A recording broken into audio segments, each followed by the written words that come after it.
Elara found herself deep within the forest of shadows, a place of ancient trees and whispered secrets. The forest was dense, its canopy blocking out the moonlight, and the air was thick with an unsettling presence.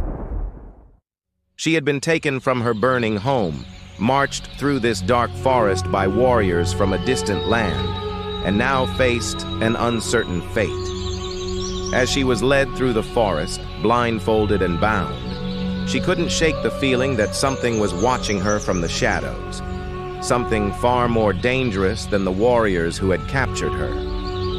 After days of marching, Elara arrived in a distant village, far from the home she had known.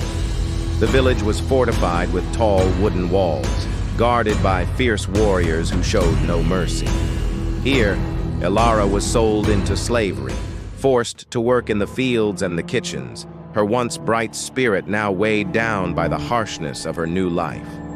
But Elara's spirit was not easily broken. Despite the cruelty she faced, she remained resilient, determined to survive. She observed the warriors of the village, watched their training, and in secret, she practiced what she saw. She knew that if she was ever to escape this life, she would need to be strong, cunning, and skilled in the ways of combat.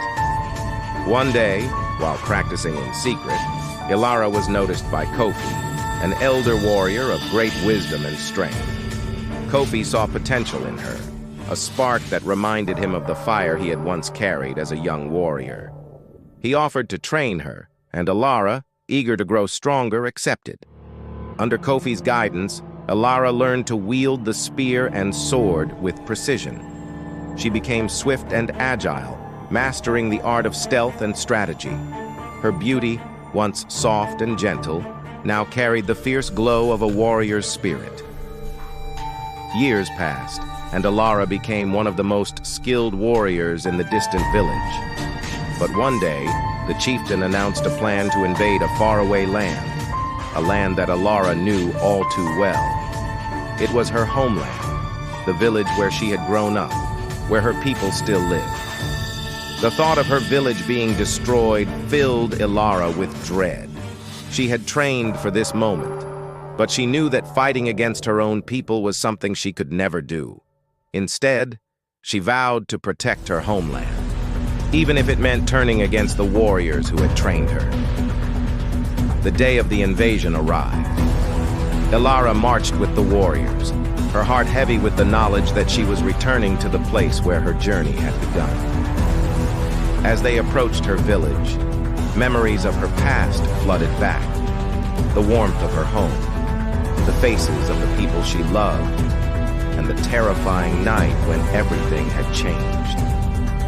As the warriors prepared for battle, Elara felt a deep, foreboding sense of déjà vu. She knew that something was coming, something that had been set in motion long ago in the shadows of her past.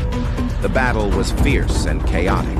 Elara fought with all her might, using the skills she had learned over the years. But despite her strength, the enemy forces were overwhelming, and her side began to falter. Just when all seemed lost, something incredible happened. The air around her began to change, and a familiar presence made itself known. The mysterious stranger who had once appeared at her door, the one she had shown kindness to on that fateful night, returned.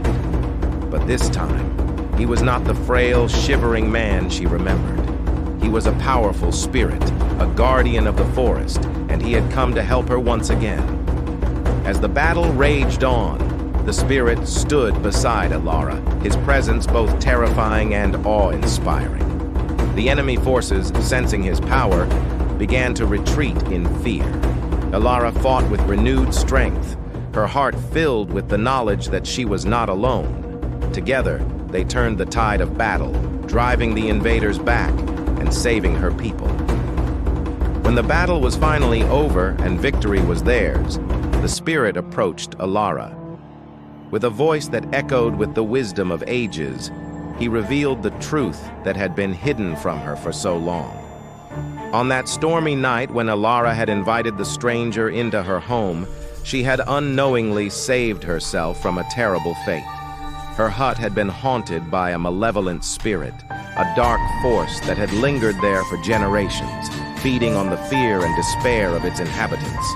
The evil in the hut had grown strong, and it had been ready to claim Elara's soul, but her kindness had changed everything. The stranger, who was not a mere man, but a guardian spirit, had sensed the danger and had come to protect her. Though the malevolent spirit had tried to kill her, the guardian had intervened, giving her the strength to escape. The fire that had consumed her home had also destroyed the evil within it, freeing Elara from its grasp. With the revelation of her past and the knowledge of the spirit's protection, Elara realized that everything she had endured had led her to this moment. Her kindness, her courage, and her strength had all been tested, and she had emerged victorious. The villagers of her homeland, now saved, gathered around Elara, celebrating her as a hero. The spirit, his task complete, began to fade back into the forest, but not before reminding Elara that she had always been destined for greatness. Her kindness had not only saved her from the darkness, but had also made her a warrior capable of saving her people. Elara stood tall among her people, her heart filled with a mixture of relief and gratitude. The village elders, impressed by her bravery and strength, began to speak among themselves, discussing how Elara's leadership and power had saved them from certain destruction. They knew that their land needed someone strong, wise, and courageous to lead them into the future. Someone like Elara. As the villagers celebrated their victory, whispers began to spread. Many spoke of Elara's incredible journey, of how she had gone from a kind-hearted young woman to a powerful warrior who had saved them all.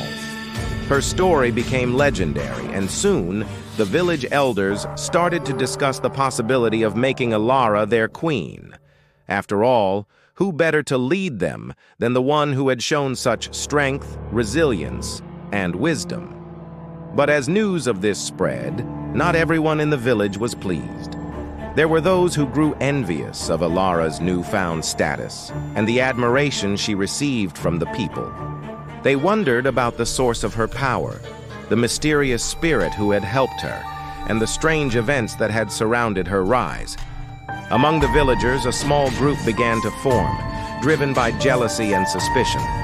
They were determined to uncover the secret behind Elara's strength, believing that if they could find and control the source of her power, they could claim it for themselves. These whispers of envy and intrigue began to grow, hidden beneath the surface of the village's celebrations. Elara, unaware of the brewing tension, continued to help her people rebuild after the battle, her focus on bringing peace and prosperity to her homeland. But even as she worked, the shadow of jealousy began to creep closer, threatening to unravel the peace she had fought so hard to achieve. The story of Elara, the warrior who saved her people, was far from over. As the village elders prepared to honor her, and the whispers of jealousy grew louder, Elara would soon face new challenges, ones that would test not just her strength, but the very essence of who she was. Would Elara become the queen her people needed, or would the envy of others bring new dangers to her land? The journey of Elara, the warrior of two worlds, was only just beginning.